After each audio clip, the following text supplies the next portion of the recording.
अंकुर सुधार वर्णो रघुवर विमल यशो जोदायक फलचार श्यावर राम।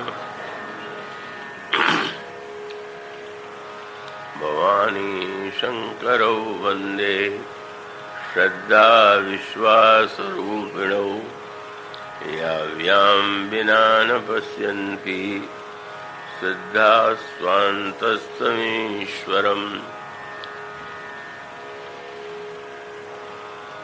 परम श्रद्धेय मानजी महाराज, स्वामी ओंकारानंद जी, श्रद्धेय स्वामी श्री गोविंदानंद जी महाराज, इन दो महान संतों के आगमन से बड़े आनंद आह्लाद की अनुभूति होती है। कार्यक्रम के गौरव में वृद्धि हुई और फिर इनका दर्शन करते हुए महाराज श्री का स्मरण आना स्वाभाविक है। उनकी उपस्थिति का ही भान होता है। तो मैं नमन करता हूँ और आप सब देवियों और श्रद्धालु महानुभावों का स्वागत करते हुए अभी आपके सामने जो श्लोक पढ़ा गया उसकी व्याख्या में मानस के कुछ सूत्र रखने की चेष्टा की जाएगी, पर आप उसे पूरी एकाग्रता से सुन करके ही उसका आनंद ले सकेंगे।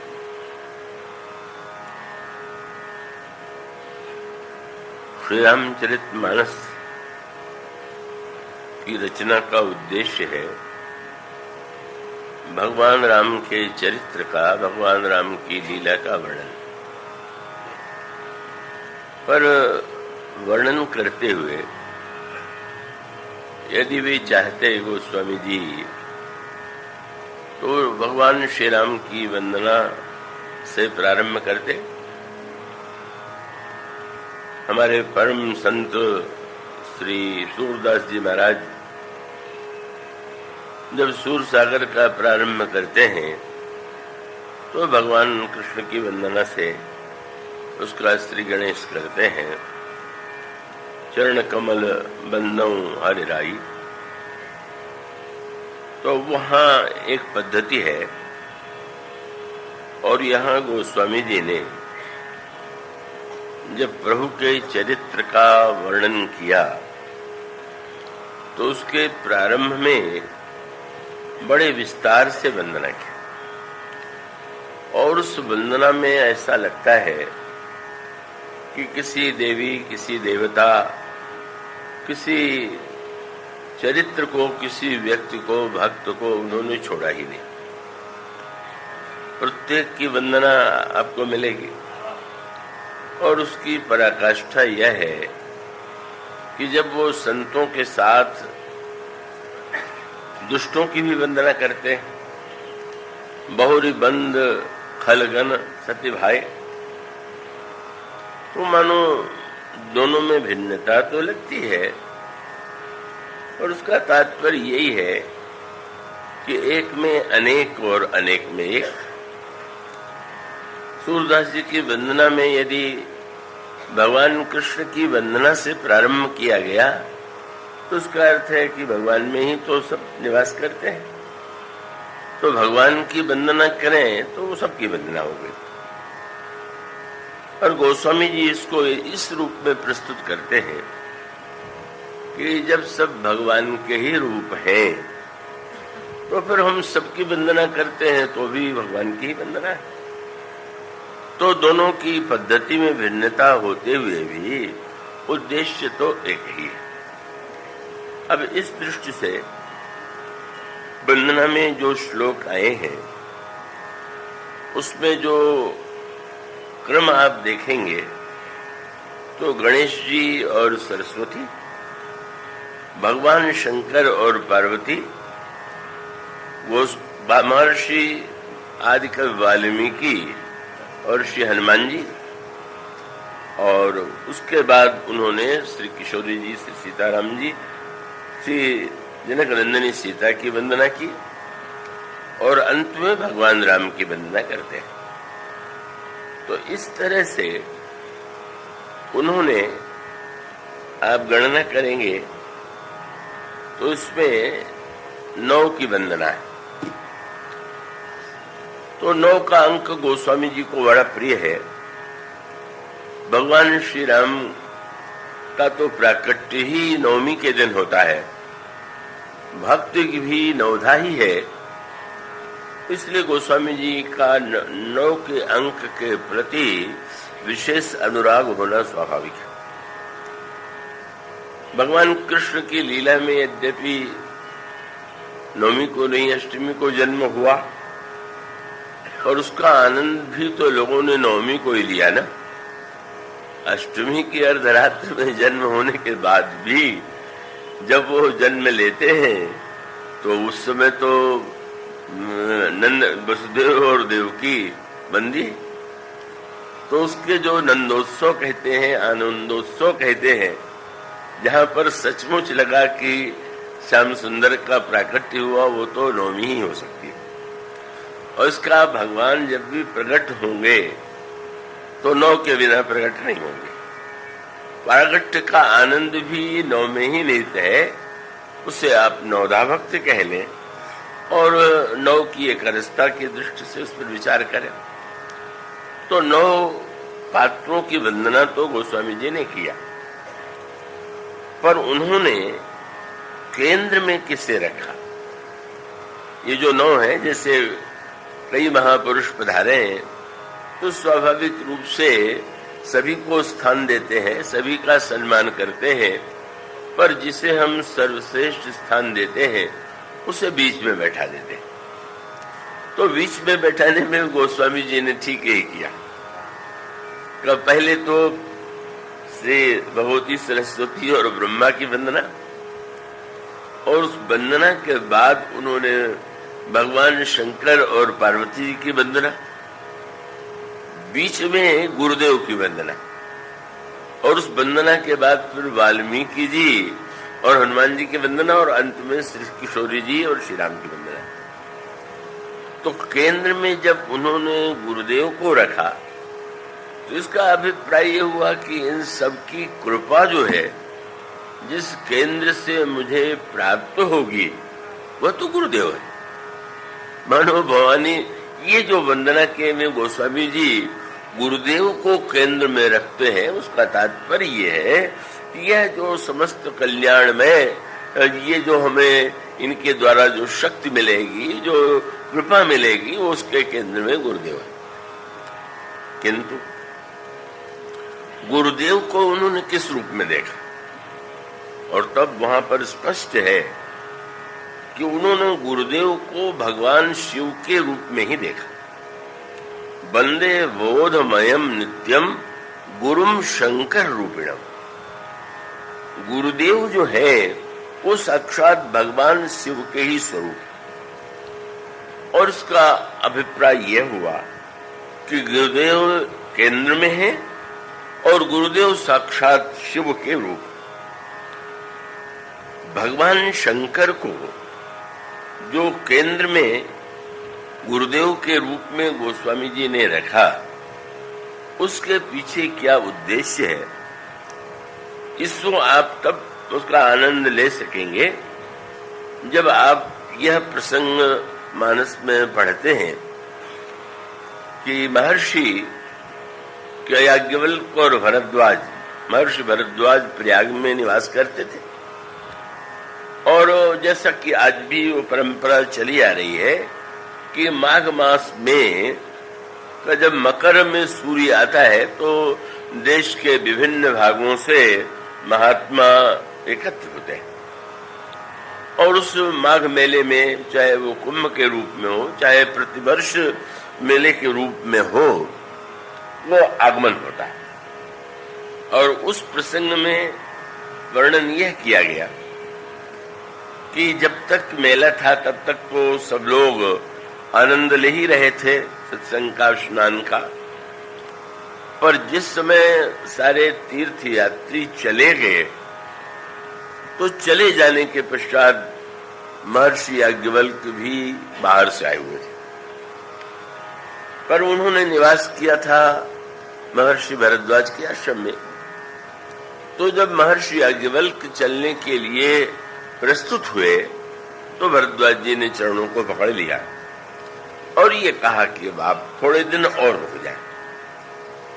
तो बड़ी अनोखी बात है भाई, आयोजक की अभिलाषा होती है कि अधिक से अधिक लोग सुने। तो अगर भरद्वाज जी सुनना चाहते थे तो जब इतना बड़ा मेला था तभी प्रश्न करके उसका उत्तर पूछते, पर जब उन्होंने कहा मकर मज्जी गमनहि मुनि वृंदा, तो उसका अभिप्राय है कि महर्षि याज्ञवल्क्य को भरद्वाज जी को ऐसा लगा कि अब जो लोग तीर्थ स्नान के लिए आए पुण्य परक बुद्धि लेकर के आए और वो पुण्य प्राप्त करके धन्य हो गए, पर जिनके हृदय में भक्ति की अभिलाषा है तो भक्ति की अभिलाषा की पूर्ति के लिए राम कथा श्रवण करना है उन्हें, और श्री राम कथा के लिए का वो उसका अभिप्राय है कि अब किन्हीं अन्य लोगों का सत्कार नहीं करना है, अन्य लोगों से कोई व्यवहारिक नाता नहीं रखना है।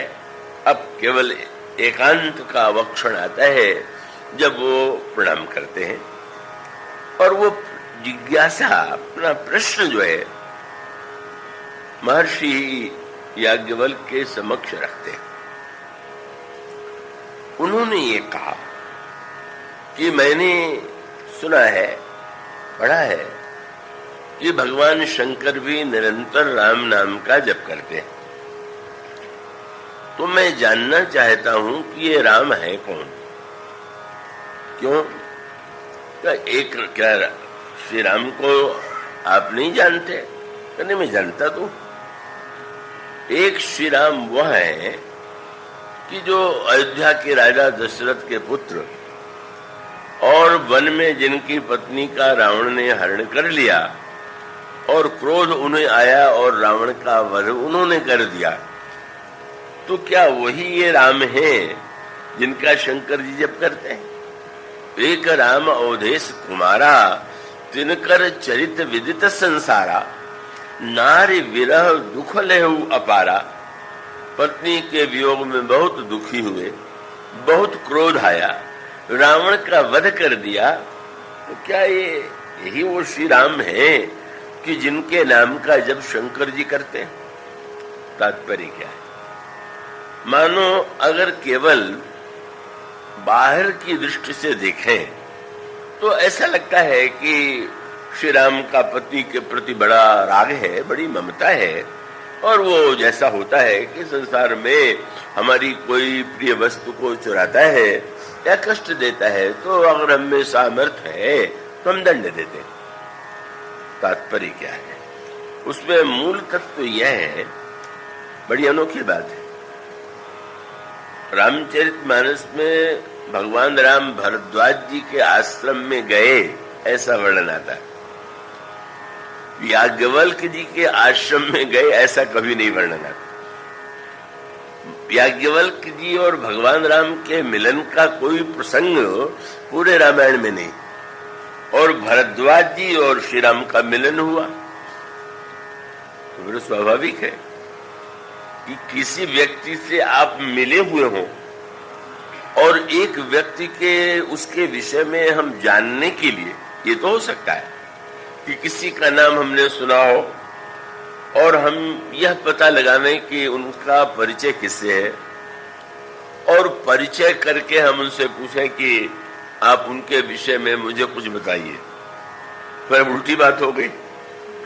जिसने देखा, जिसने मिलन जिनसे हुआ, वो ऐसे व्यक्ति से प्रश्न कर रहे हैं जिस व्यक्ति का श्री राम से प्रत्यक्ष रूप से परिचय नहीं। कैसा अनोखा, बड़ी विचित्र सी बात लगती है। कथा का सारा आनंद इसी में है। कथा का आनंद माने का एक तो यह है कि किसी व्यक्ति ने देखा हो और उसने आपको सुनाया, वो एक बात हुई। पर यहाँ पर एक और प्रसंग की ओर आप ध्यान दें। श्री हनुमान जी अशोक वाटिका में गए और अशोक वाटिका में वृक्ष पर बैठे हुए व्याकुल हैं कि मैं क्या करूं, क्योंकि चारों राक्षसियां घेरे हुए बैठी हैं, डराने की चेष्टा कर रही हैं। उस समय कुछ घटनाएं हुई और जब राक्षसियां भी चली गईं, त्रिजटा भी चली गईं, तो हनुमान जी कथा सुनाने लगे। फिर वही बात, हनुमान जी से भगवान राम का परिचय कितने दिन का? जब सीता जी का हरण हुआ और किष्किंधापुरी में प्रभु, उसके पहले जब ऋषिमुख पर्वत पर हनुमान जी प्रभु को देखते हैं, वहां जाते हैं, तो उनका परिचय हुआ। सुनने वाला कौन? सुनने वाली सीता जी। तो हनुमान जी जो है वो प्रभु के विषय में अधिक जानेंगे कि सीता जी अधिक जानेंगे? हनुमान जी को सीता जी से पूछना चाहिए कि जरा आप अपने विवाह की कथा, कैसे विवाह हुआ, विवाह के बाद कैसे आप अयोध्या आई, अयोध्या में कितने आनंद के दिन बीते, कैसे वन गमन हुआ, ये घटनाएं सीता जी प्रत्यक्ष रूप से उसमें सम्मिलित है, स्वयं उसकी पात्र है, स्वयं उन्होंने देखा है, उसका आनंद लिया है। और हनुमान जी से बहुत कम परिचय, अभी परिचय हो, पर अनोखी बात, कम परिचय वाले ने कथा सुनाई। कथा सुनाई और सुनाई कैसी अद्भुत कि श्री सीता जी स्वयं भगवान राम की लीला में सम्मिलित है, पर सम्मिलित होते हुए बहुत दुखी। और वही श्री सीता जी जब हनुमान जी श्री राम की कथा सुनाते हैं, तो संदेह हो सकता था कि जब से मिले होंगे तब से सुनाया होगा कि हाँ, कैसे सुग्रीव ने देखा, मुझे भेजा और मैंने परिचय प्राप्त किया। पर गोस्वामी जी कहते हैं हनुमान जी जब कथा सुनाने लगे तो आदि होते, श्री राम का जन्म कैसे हुआ, कैसे दशरथ जी ने यज्ञ किया, कैसे श्री राम का जन्म हुआ, बाल लीला कैसी थी, और भगवान राम के विवाह की लीला कैसी थी। बड़ी अनोखी बात है। ब्रह्मचारी जी उस विवाह में स्वयं गए नहीं, विवाह में सम्मिलित नहीं हुए, और श्री सीता जी को सुना रहे हैं आपका विवाह उनसे कैसे हुआ। लेकिन कैसी अनोखी बात। और वही सूत्र है। मान लीजिए किसी कथा वार्ता से आप पूछते हैं कि आप जो सुना रहे हैं देखा है क्या आपने, कह सकते हैं कि भाई आप तो त्रेता युग में नहीं थे, उन घटनाओं को आपने कहीं पढ़ा होगा, पर सूत्र बहुत भिन्न है। गोस्वामी जी ने कहा ऐसी मधुर कथा सुनाई कि सीता जी उस लीला में स्वयं पात्र होते हुए भी दुखी थी। और कथा सुन करके रामचंद्र गुण वर्णन लागा, तो सुनता ही सीता कर दुख भागा। श्री सीता जी का दुख न जाने कहां चला गया, इतना आनंद मिला। और आनंद मिलने के पश्चात इतनी एकाग्र हो गई कि गोस्वामी जी कहते हैं लागी सुनाई श्रवण मन लाई। अत्यंत एकाग्र हो करके हनुमान जी के मुंह से कथा सुनती हैं और कथा सुन करके दुख दूर हो जाता है। क्या अर्थ है उसका? तात्पर्य ये है कि देखने का अर्थ, आपने किसी को देखा हो तो भी ऐसा हो सकता है कि आपने देख करके भी सही अर्थों में न देखा हो, और ऐसा भी हो सकता है कि प्रत्यक्ष रूप से शरीर से किसी ने भले ही न देखा हो, बल्कि अपने अंतर हृदय में मन से उसका दर्शन किया हो, उसका रसास्वादन किया हो, तो वस्तुतः अधिक कोई एक बहुत बढ़िया कविता है अवधी भाषा की कि किसी ने कहा कि दूर रहने वाले अच्छे कि पास रहने वाले अच्छे, तो उन्होंने कहा कि वैसे तो पास में रहने की बड़ी महिमा है। मंदिर में पूजा करने समय आप मूर्ति के पास रहते हैं, अपने गुरु के पास जाते हैं तो पास में रहते हैं, पर वो कवि ने कहा, एक सूफी कवि थे, उनका वो पद है, उन्होंने कहा ये आवश्यक नहीं। कभी कभी उन्होंने दृष्टांत दिया, पंडित व्यास सरस रस पूरी, दूर ते निकट निकट ते दूरी। कभी कभी ऐसा होता है कि दूर से निकट और निकट वाला दूर, एक ऐसे। तो उन्होंने ठेठ देहाती बात कही, तो दूर ते निकट जैसे गुड़ चाटा, गुड़ रखा है दूर और चीटा कहीं और है, लेकिन सचमुच चीटा कितने भी दूर हो वो गुड़ का के पास ही नहीं पहुंचता। वो गुड़ का आप बैठ देख रहे हैं, गुड़ रखा हुआ है और गुड़ के रस का आनंद वो चीटा दूर से रहने वाला आकर के ले रहा है। और दूसरा व्यंग उन्होंने किया कि पास रहने से कोई रस पाले, ऐसा नहीं है। क्यों? उन्हें पंडित व्यास सरस सर पूरी, दूर ते निकट निकट ते दूरी, और दूर ते निकट जैसे गुड़ चाटा, और निकट ते दूर फूल जैसे कांटा। गुलाब का फूल और उसके बगल में ही वो कांटा, और वो कांटा न जाने कब से रह रहा है, पर क्या कभी उसको, उसके मन में क्या, उसमें क्या उसके रस का, उसकी कोमलता का, उस सुगंध का कोई प्रभाव पड़ा है? मानो कथा का आनंद ही है कि वो देश काल व्यक्ति से निरपेक्ष है। कोई व्यक्ति पास रह करके भी न जाने, कोई दूर रह करके भी जान ले। क्यों? वही सूत्र समझाने की चेष्टा की गई। इसका अभिप्राय यह है कि वो जो रस की एक तो वृत्ति है, और रस की वृत्ति के साथ साथ का वो जो व्यक्ति है, उसके मन में अगर वह वस्तु है, उसको आगे चल करके तुलसीदास जी महाराज ने स्पष्ट किया। जब उन्होंने पूछा तो मुस्कुराए याज्ञवल्क्य जी, बोले मैं समझता हूं जो तुम सब कुछ जानते हो, लेकिन कथा सुनने के लिए तुमने मुझसे ऐसा प्रश्न किया है। और इसके बाद उन्होंने भगवान शंकर और पार्वती जी के चरित्र का वर्णन किया, और वर्णन नहीं किया, बड़े विस्तार से वर्णन किया। 2-4 पंक्ति में कह देते।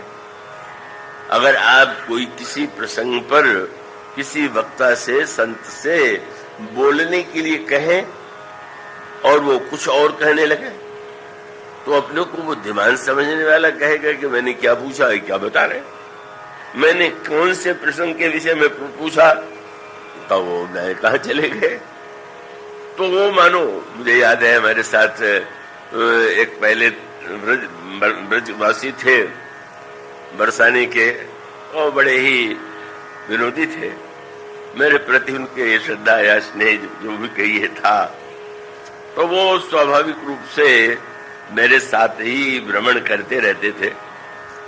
उस भ्रमण में वो एक बार बहुत वर्ष पहले बम्बई आए, तो उसमें श्री निकेतन में प्रवचन चल रहा था। अभी जैसे हमारे उमा शंकर जी उससे पहले कहते हैं, वो भी कथा से पहले वो सुनाया करते थे। अब वो जैसा होता है, प्रारंभ में श्रोता बहुत कम होते थे, और बहुत कम, और स्वाभाविक है कि जब कथा प्रारंभ होती है तो अधिक भीड़ हो गई। बड़े विनोदी थे, और मुझसे उन्होंने कहा कि क्या आप समझते हैं कि ये जो भीड़ होती है राम कथा के प्रेमी है? क्यों भाई? कहने लगे अगर कथा के प्रेमी होते तो मैं क्या जहर पिलाता हूं? मैं भी तो राम कथा ही सुनाता हूं। नहीं आते इसका अर्थ है वकालत सुनने आते हैं, कथा बता सुनने नहीं आते। मैंने बहुत आनंद लिया उनकी बात का। उसका अभिप्राय यही है कि उनका तात्पर्य था कि ये क्या बात हुई, अगर राम कथा के प्रेमी है तो उनको उस समय मैं श्री राम की कथा सुना रहा हूं, श्री राम की चर्चा कर रहा हूं। विनोद में भी एक दृष्टि से उन्होंने बिल्कुल सही बात कही। इसका अभिप्राय यह है कि अंतर यदि दिखाई देता है तो निश्चित रूप से न दिखाई दे, ये तो बड़ी ऊंची स्थिति है। पर वो साधारणतः मनुष्य की में संस्कार ऐसे हैं, नाम के प्रति ऐसी आसक्ति है कि उसके कारण इस प्रकार का विभेद जो है वो व्यक्ति के द्वारा बहुधा हो जाता है। किंतु वो जो कथा का रस है, उनसे मुझसे जो अनोखा संबंध था, बड़ा विनोद में था। और एक बार तो हमारे एक और बड़े योग्य श्रोता थे, वो एक दिन स्वतंत्र उन्होंने आयोजन किया, उनका प्रवचन हुआ।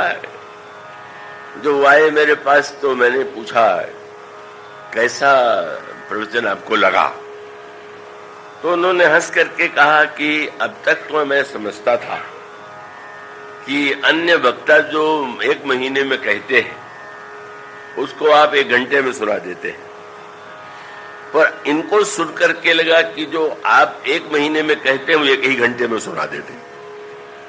उनका व्यंग था कि मान लीजिए कोई व्यक्ति बहुत बढ़िया व्यंजन रखा हुआ हो और बस ठूसना प्रारंभ कर दे, अभी रसगुल्ला है तो वहीं पर समोसा मुंह में डाल दिया, तो परिणाम क्या होगा कि सामने वाला व्यक्ति तो कुछ रस नहीं ले पाएगा।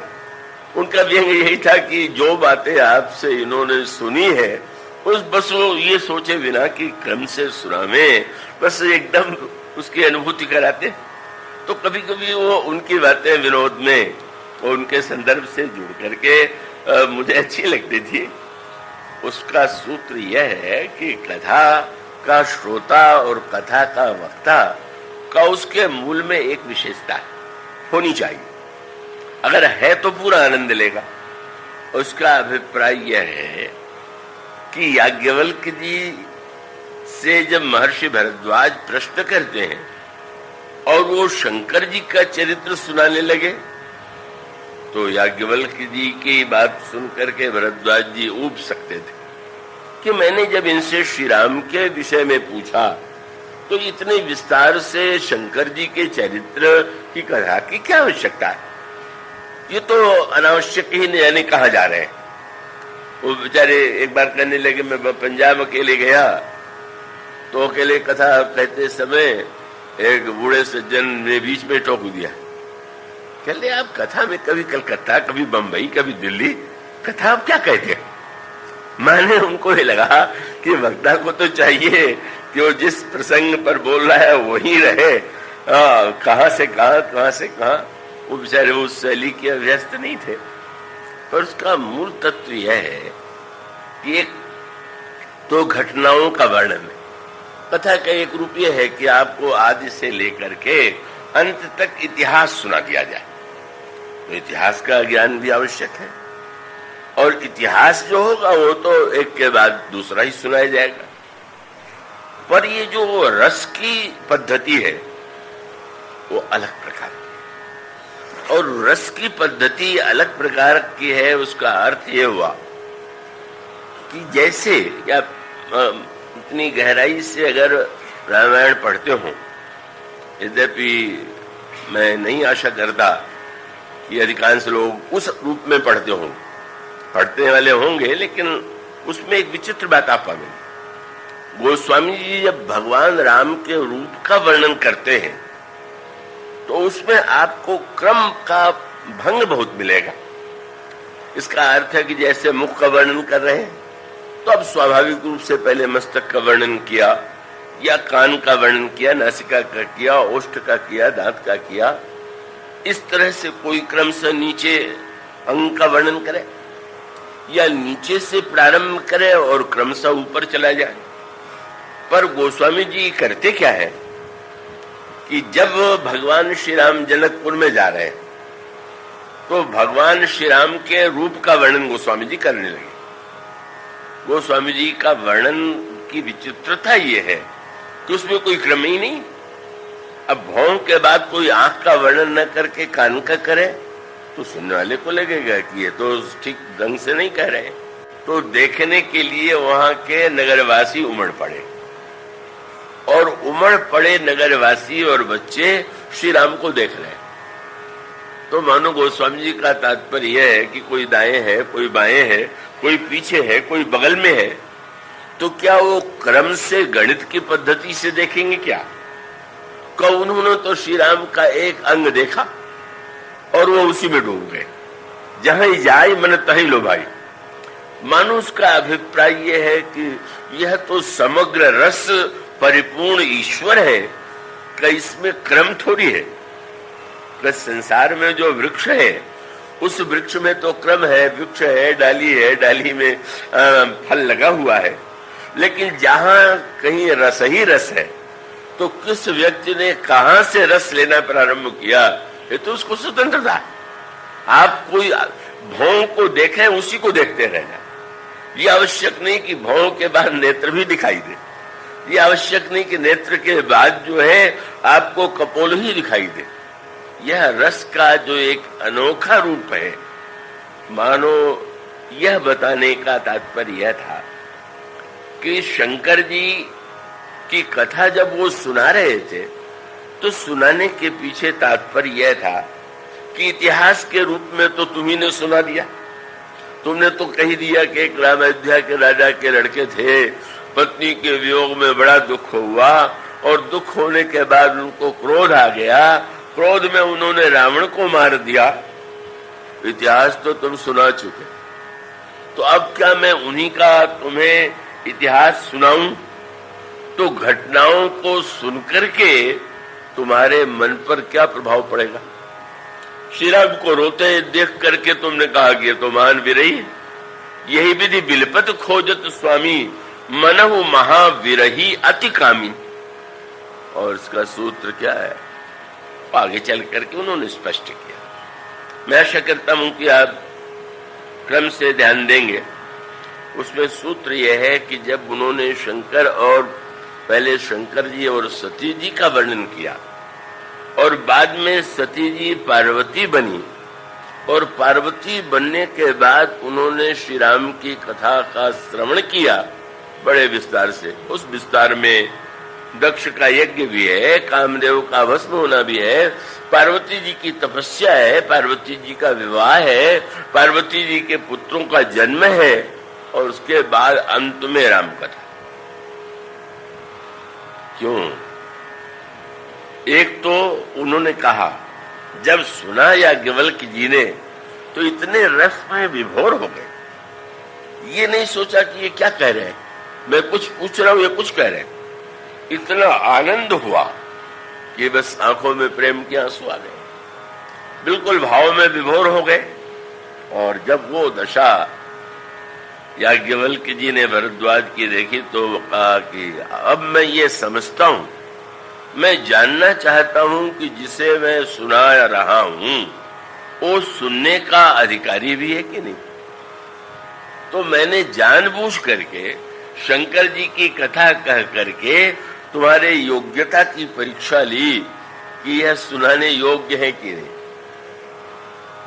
ऐसे कितने व्यक्ति होंगे कि जो योग्य को ही सुनावे। अभी एक संस्मरण मुझे पढ़ने को मिला, बड़े प्रसिद्ध शायर थे फिराक का, वो किसी शायरी की गोष्ठी में उन्होंने कोई कवि उस तरह से कवि अपनी शायरी का कुछ पढ़ा।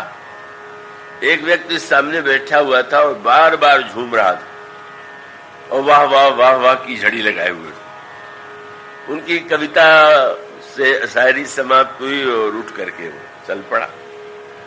पर आश्चर्य से लोगों ने देखा कि वो जो फिराक थे वो भी उठे। जल्दी में किसी ने पूछा कहाँ जा रहे हैं? अभी आता हूं। गए, लौट के आए। किसी ने कहा कि आप कहाँ गए थे?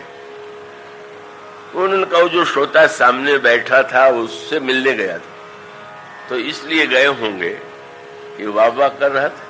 बोले मैं मिलने नहीं गया था, उसको पीटने गया था। मैं समझ गया कि इसको कुछ ज्ञान नहीं है, केवल वाह वाह अभ्यास से किए चला जा रहा है।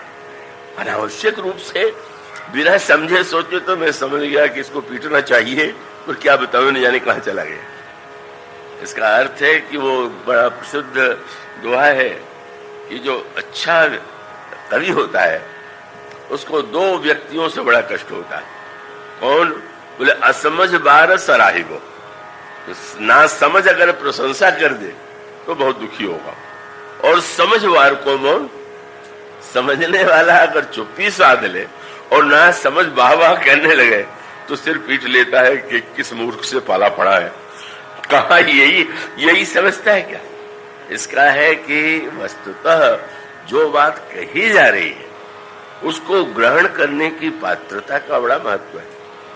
कहा जाता है कि ब्रह्मा जब कवि का निर्माण करने लगे तो उन्होंने सोचा कि हम इन्हीं से पूछ लें इनके सिर में हम क्या भाग्य लिख दें। तो कवि से पूछा ब्रह्मा जी ने कि कवि जी, आपको कवि के रूप में हम भेजेंगे, आपके मस्तक में क्या लिखे? बोले महाराज जो लिखना हो लिखिए, पर इतने ध्यान रखिएगा एक बात मत लिखिएगा। क्या? बोले अरसिकेषु रसस्य निवेदनम सिरसि मालिक मालिक मालिक। किसी रसहीन व्यक्ति को रस की बात सुनानी पड़े ऐसा दुर्भाग्य मत लिखिएगा, और चाहे जो लिख दीजिए। और इसका अर्थ यही है, प्रभु भगवान श्री राम ने भी तो यही कहा। हनुमान जी को जब आपने अपना प्रेम संदेश सुनाने के लिए भेजा तो प्रभु ने यही कहा कि प्रिय, मेरे हृदय में तुम्हारे वियोग में जो दुख है कब उसे मैं किसे सुनाऊं? क्योंकि सुनाने से दुख जो होता है वो हल्का होता है, किंतु हल्का तब होता है जब सचमुच उस दुख को सही अर्थ में समझने वाला हो, उसको सही अर्थों में सहानुभूति हो। तो सुनाना तो चाहिए, पर चाहे जिसको नहीं, चाहे जिसको सुना दिया जाए तो न जाने क्या कहेगा, न जाने क्या व्यंग करेगा, न जाने क्या उसको लगेगा। इसलिए मैं अपने दुख को हल्का करने के लिए किसी को सुनाना तो चाहता हूं। तो महाराज क्या कोई आपको नहीं मिला? तो प्रभु ने कहा, तत्व प्रेम कर कहूं ते दुख कछु घटी होई, काहि कहूं यह जाने न कोई। तब उन्होंने कहा कि वस्तुतः मेरे और तुम्हारे प्रेम के तत्व को जानने वाला केवल एक ही है। कौन? श्री भरत जी की, श्री हनुमान जी की, लक्ष्मण जी, ये तो महानतम भक्त है। पर भगवान ने कह दिया कोई नहीं जानता, जानने वाला केवल एक है। कौन है? बोले तत्व प्रेम कर मम अरु तोरा, जानत प्रिया एक मन मोरा। केवल मेरा मन जानता है और कोई नहीं जानता। ये कोई श्री भरत, श्री लक्ष्मण या हनुमान जी का अनादर नहीं, ये बात तो हनुमान जी के मुंह से ही कही जा रही है। पर उसका तात्पर्य है कि उस अंतरंग दिव्य रसमयी लीला में ये भक्त तो स्वयं ही उपस्थित होने से दूर रहेंगे। कहा जहां पर आनंद में, जैसे व्यवहार में भी पति पत्नी निवास करते हो, तो कोई व्यक्ति ऐसा नहीं कि वो चाहे जहां पर वो घुसा चला जाए। पर यहाँ पर तात्पर्य है कि मानो वह जो दिव्य अंतरंग प्रेम का रस है उसको वस्तुतः तो कोई नहीं जानता, तो मन जानता है। तो मन जानता है तो और सुविधा हो गई। और कोई श्रोता होता तो उसको सुनाने के लिए बुलाना पड़ता।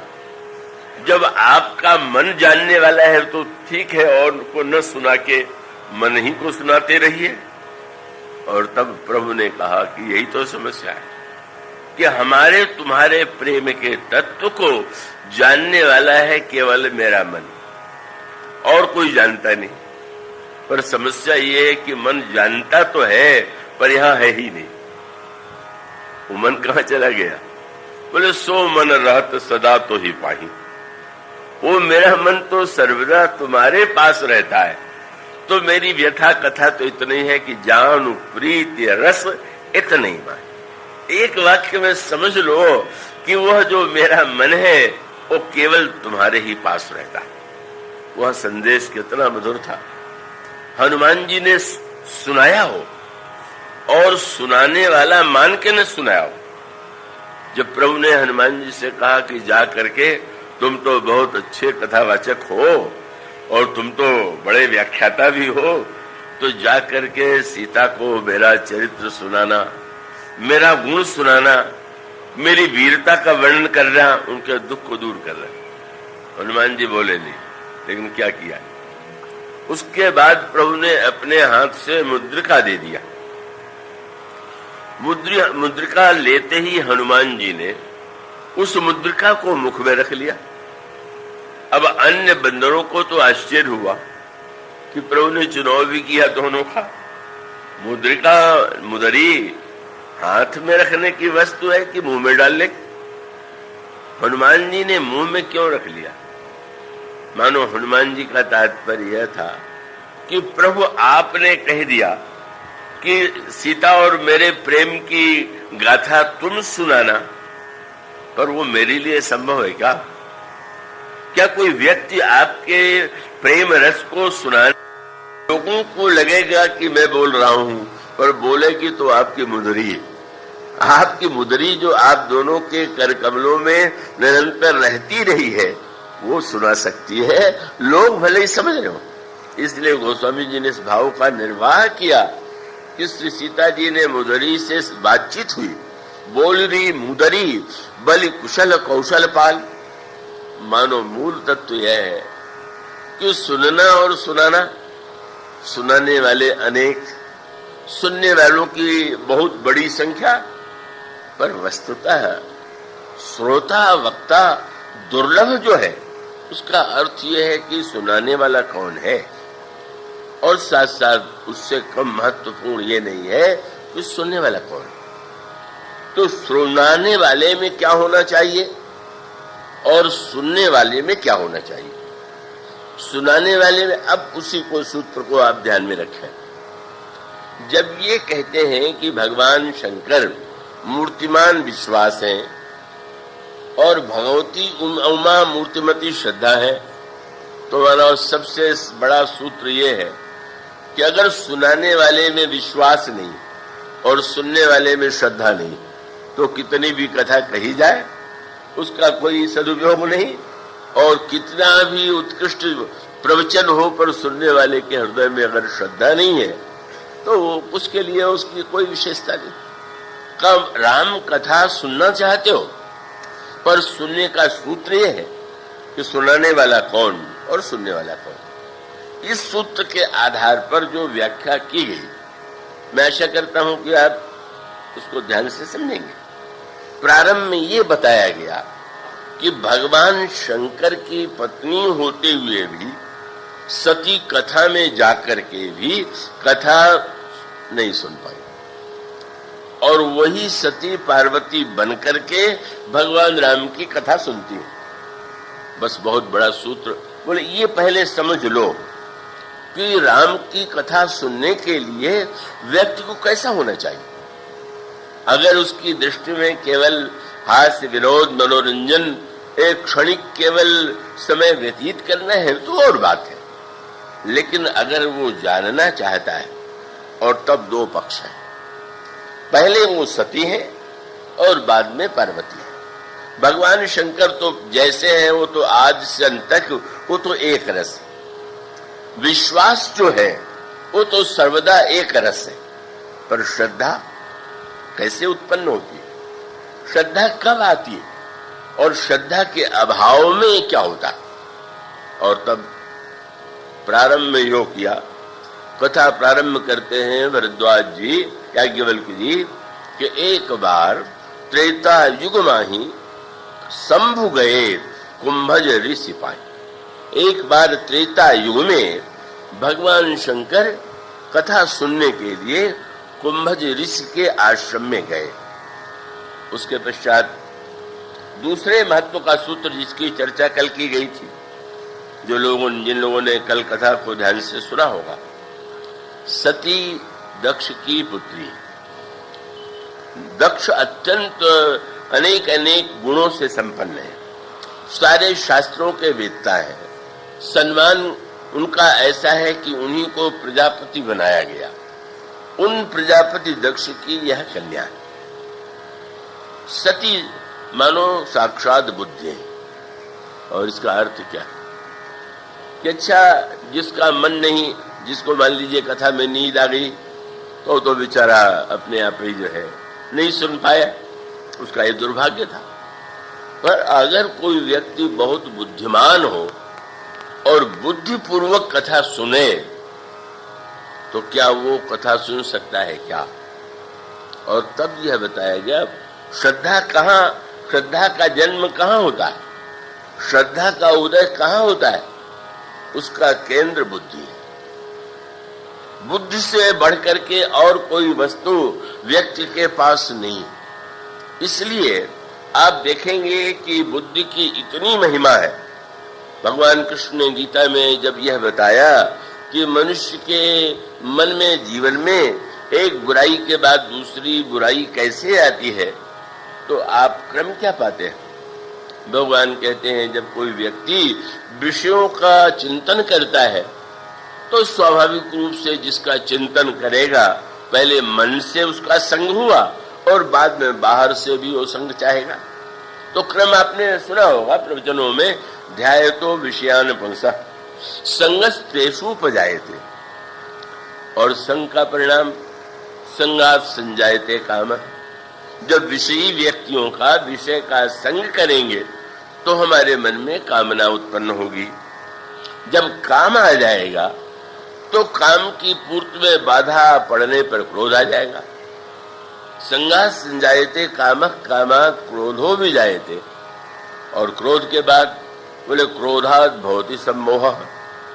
जब व्यक्ति को क्रोध आता है तो उसके अंतःकरण में मोह का उदय होता है, और सम्मोह के बाद स्मृति विभ्रम।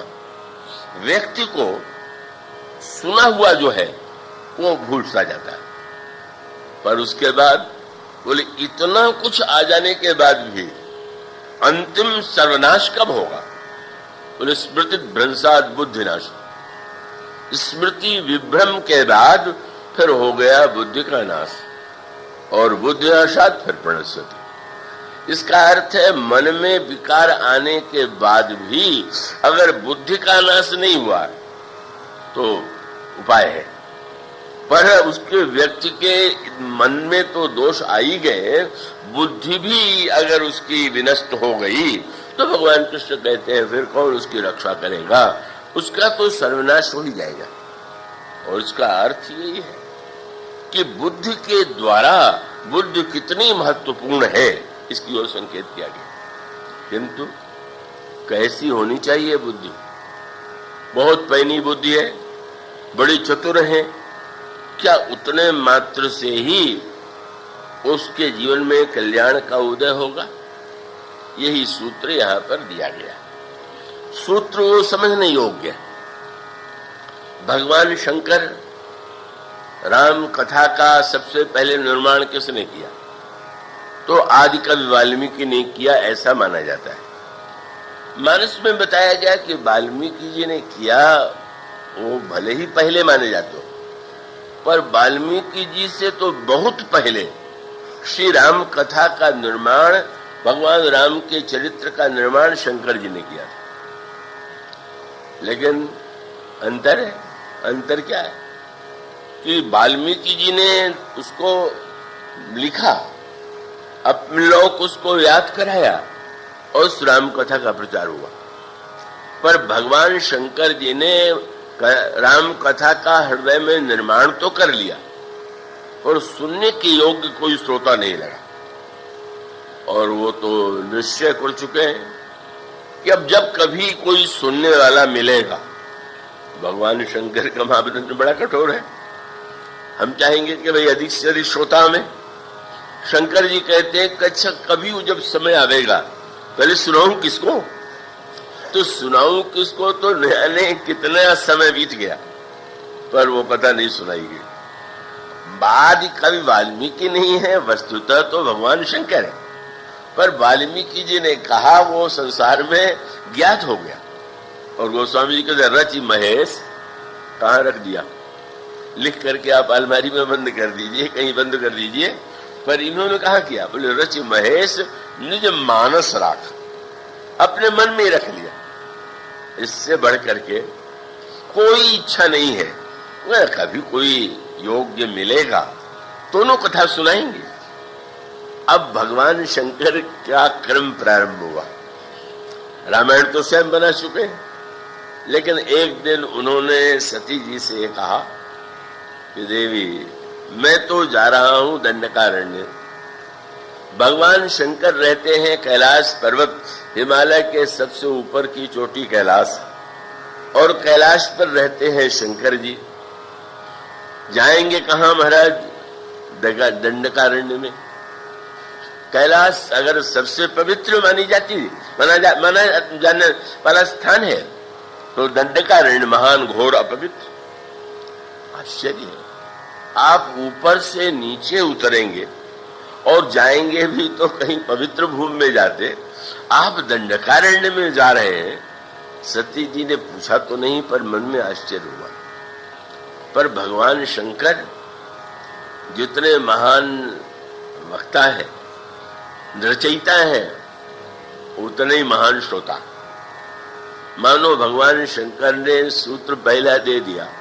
क्या बोले? कथा सुनने के लिए ऊपर से नीचे जाना पड़ेगा। नीचे जाने का अर्थ यह हुआ कि अगर आप अपने आप को ही सबसे बड़ा बुद्धिमान मानते हैं, योग्य मानते हैं, तो फिर ऐसी परिस्थिति में तो आप जब सुनेंगे तो सुनते समय भी आपको लगेगा कि अरे तो व्यर्थ की बातें हैं, इसमें क्या रखा हुआ। नीचे उतरने का अर्थ नहीं है कि आसन से नीचे उतर आना।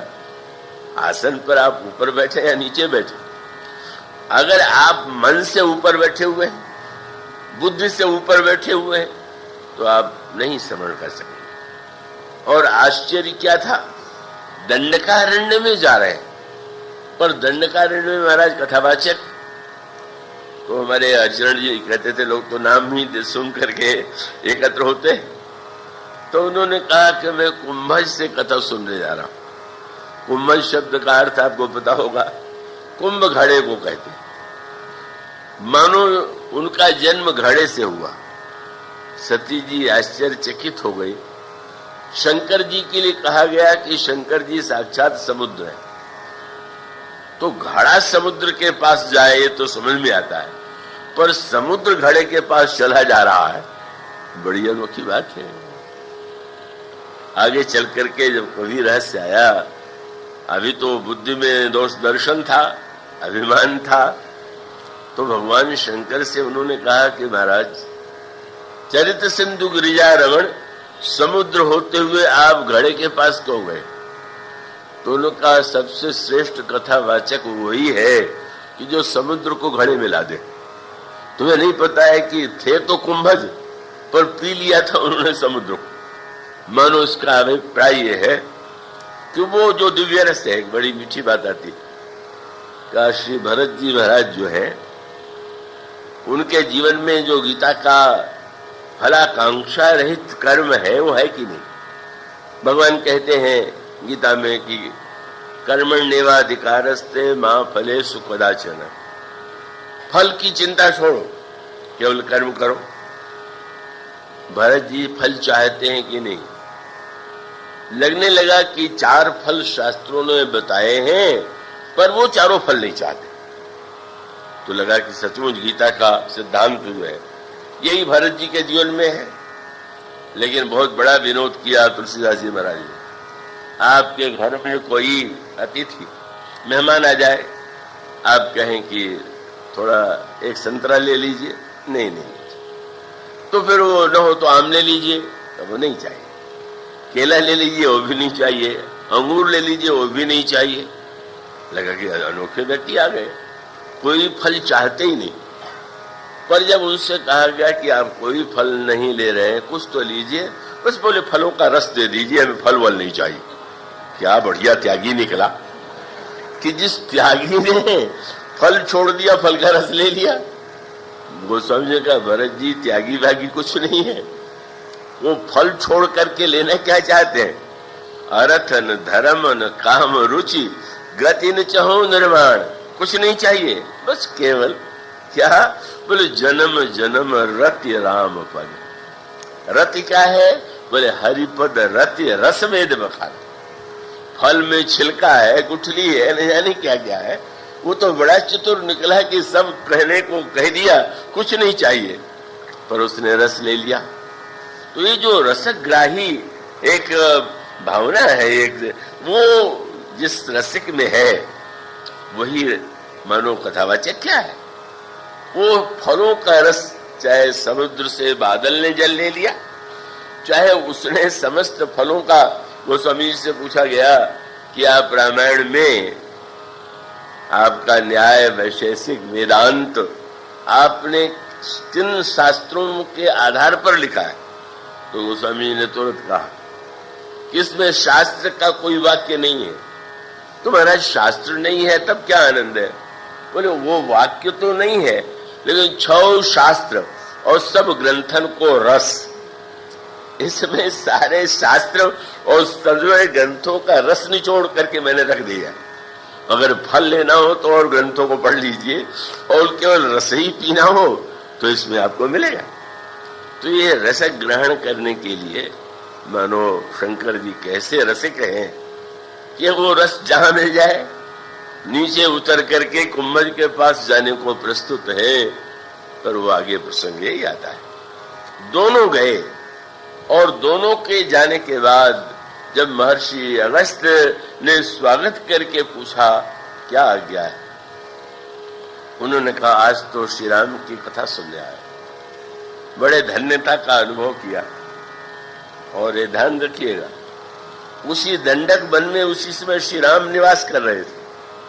दर्शन करने नहीं है कि कथा सुनने आ गए। मानो शंकर जी बताना चाहते थे पहले कथा सुन लो तब दर्शन करना। बिना सुने दर्शन करोगे तो वही दशा होगी जो सती की हुई। और फिर वही गोस्वामी जी ने कहा जब राम कथा सुनाने लगे तो राम कथा मुनिवरीय बखानी, सुनी महेश परम सुखमानी। वाह वाह, ऐसा दिव्य आनंद आया, बड़े सुखी हुए। सती जी का नाम नहीं लिया, क्यों? उन्होंने बुद्धिमान थी पर बुद्धिमत्ता का अभिमान था। मुझसे बढ़कर के बुद्धिमान कौन है? मैं प्रजापति ब्रह्मा की, प्रजापति दक्ष की बेटी हूं। और साथ साथ उनको ही लगा जब ये आए दोनों तो अगस्त जी ने पहले दोनों का पूजन किया। तो सती जी ने मान लिया कि अब इन्होंने मेरा पूजन किया तो मुझसे कम बुद्धिमान होंगे तो ही तो किया, अब इनकी बात मुझे क्या सुनना है। और फिर मैं हूं पतिव्रता, तो अपने पति को छोड़ करके मैं और किसी का चरित्र क्यों सुनूं? यही बुद्धि का जो कुतर्क था उन्हें कथा से वंचित कर देता है। और इसीलिए आगे चल करके जब प्रत्यक्ष रूप से भगवान राम और सीता जी का दर्शन किया तो उनके हृदय में मोह, संशय, भ्रम उत्पन्न हुआ। और उसके बाद तो उनके ऊपर इतने संकट, इतनी विपत्तियां आई कि उन्होंने शरीर का जब परित्याग किया नया जन्म हुआ। और नया जन्म होने के बाद भी तपस्या, तपस्या के बाद विवाह, और विवाह के बाद भी राम कथा नहीं हो गई। एक बार मैं कहीं गया हुआ था किसी विवाह प्रसंग में, अब वहां तो लोग हंसी मजाक में लगे हुए थे। वो जो सज्जन थे जिन्होंने बुलाया था मुझसे कहने लगे कि थोड़ी कथा हो जाए। मैंने कहा भाई विवाह में गाली गाई जाती है, कथा नहीं सुनाई जाती। तुमने रामायण में नहीं पढ़ा है क्या? ये गारी मधुर सुर देहि व्यंजन, इसका अर्थ ये हुआ कि उसका आनंद, उसके लिए तो व्यक्ति की वो मनोभूमि तो होनी चाहिए। तो वो सती जब उस रूप में देखती हैं और फिर शरीर का त्याग करती हैं, विवाह हो जाता है तो भी ये नहीं कि शंकर जी विवाह के बाद आए हों और पार्वती से कहे चलो मैं सुना रहा हूं तुम सुनो। ये अतिरेक कई लोगों के जीवन में होता है। हर कथा बहुत मधुर, पर वे तो नहीं है कि शंकर जी आए विवाह के बाद तो सत्य पार्वती से कहे अब मैं तुम्हें कथा सुनाऊंगा तुम सुनो। बल्कि गोस्वामी जी ने लिखा शंकर जी क्या करते हैं, करहि विविध विधि भोग विलासा, गणन समेत बसहि कैलासा, हर गिरिजा विहार नित नयऊ, ये विधु विपुल काल चली गयऊ। भगवान शंकर ने श्रृंगार की लीला प्रारंभ किया, पार्वती के साथ उनका विहार, तो पार्वती के द्वारा स्वामी कार्तिक का जन्म। मानो जीवन के क्रम में सबकी अपेक्षा है श्रृंगार की भी अपेक्षा है, अन्य रसों की भी अपेक्षा है। भगवान शंकर ने उन समस्त रसों का आनंद देवी पार्वती को दिया। उसके बाद पहले श्रृंगार रस की पराकाष्ठा, और श्रृंगार रस की पराकाष्ठा के बाद फिर गोस्वामी जी ने कहा वह स्थिति आ गई कि एक दिन भगवान शंकर बिल्कुल अकेले थे। श्रृंगार का रस आनंद दो से जुड़ा हुआ है, पर आज भगवान शंकर जो है अकेले हैं। यहां तक अकेले कि कोई शिष्य चेला भी साथ में नहीं था। तो भगवान शंकर ने वो अपना आसन स्वयं बिछा लिया। कोई शिष्य नहीं, वक्ता के लिए तो बैठाने के लिए क्या करना पड़ता है, लेकिन वो जो है बैठ गए। और आप वो स्वामी जी ने कहा उस समय शंकर जी को देख के क्या लग रहा, बैठे सोह काम रिपु कैसे, धरे शरीर सांतरस जैसे। मूर्तिमान सांतरस अद्वैत स्थिति। अब पार्वती जी आती। अच्छा, बिल्कुल अकेले हैं पर परमानंद में निमग्न है। पार्वती जी के साथ आनंदमयी क्रीड़ा का रूप अलग है, पर अकेले भी आनंद की पराकाष्ठा है। आके प्रणाम करती हैं और भगवान शंकर बड़े प्रेम से उन्हें वाम भाग में आसन देते हैं। और उसके पश्चात पार्वती जी चरणों में प्रणाम करती हैं, कहती हैं महाराज आज मैं आपके पास कोई प्रश्न लेकर के आए हूं। क्या? बोले पूर्व जन्म में मैंने भगवान राम की कथा नहीं सुनी और आपने भी नहीं सुनाया। भगवान राम का दर्शन करके मेरे हृदय में हो गया भ्रम, संशय और मोह। अब कृपा करिए। और बहुत सुंदर शब्द का कथा जो सकल लोक हितकारी कथा तो आपके पास है, पर अब लोगों को नहीं ज्ञात है तो सबका कल्याण होगी।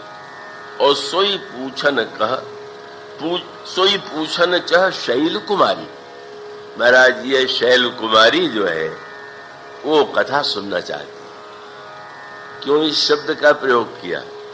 मानो विनोद भरा वाक्य का। महाराज आपने मैं जब दक्ष कुमारी थी तब तो नहीं सुनाया, पर अब तो मैं बदल गई हूं, अब तो मैं शैल कुमारी हो गई हूं, अब तो सुनाइएगा ना। इसका अभिप्राय जब मैं बुद्धि के अभिमान से युक्त थी तो न दूसरे से सुन पाई और न तो आपने सुनाया, पर आज जब मेरे अंतःकरण में किसी अन्य प्रकार की वृत्ति नहीं है, कथा श्रवण की आकांक्षा है, तब मानो वह बुद्धि जो बुद्धि के दोषों के कारण भगवत तत्व से वंचित रह गई थी, वह बुद्धि श्रद्धा बनी। पर वो श्रद्धा शब्द जितना सस्ता हम लोगों ने समझ लिया वो उतना सरल है नहीं। श्रद्धा श्रद्धा श्रद्धा श्रद्धा कैसे उत्पन्न होती, श्रद्धा उत्पन्न होना कितना कठिन है, श्रद्धा के मार्ग में कितनी विचित्रताएं हैं। यही मानो भगवान शंकर और पार्वती जी के चरित्र के माध्यम से बताया गया। और यह सूत्र दिया गया कि अगर हम ईश्वर को देखना चाहते हैं तो आंखों से नहीं, आंखों से रावण ने भी देखा, आंखों से सती जी ने भी देखा। हमें भगवान को देखने के लिए जो दृष्टि चाहिए वो दृष्टि वस्तुतः श्रद्धा की दृष्टि है, विश्वास की दृष्टि है। इसलिए हमें सबसे पहले अपने अंतःकरण में कैसे विश्वास आवे, कैसे श्रद्धा आवे, यही सूत्र गोस्वामी जी देते हुए कहते हैं मैं भगवान शंकर और पार्वती जी की वंदना करता हूँ जो विश्वास और श्रद्धा के रूप हैं और जिनकी कृपा पाए बिना ईश्वर में हृदय में होते हुए भी बड़े से बड़ा योग्य से योग्य योगी भी उनका साक्षात्कार नहीं कर सकता। तो उस बुद्धि की इतनी विशेषताओं के साथ जो दोष है और बुद्धि श्रद्धा के रूप में कैसे परिवर्तित होती है उसकी चर्चा कल से प्रारंभ करेंगे। आज इतना बोलिए सियावर श्री राम किंकर प्रभु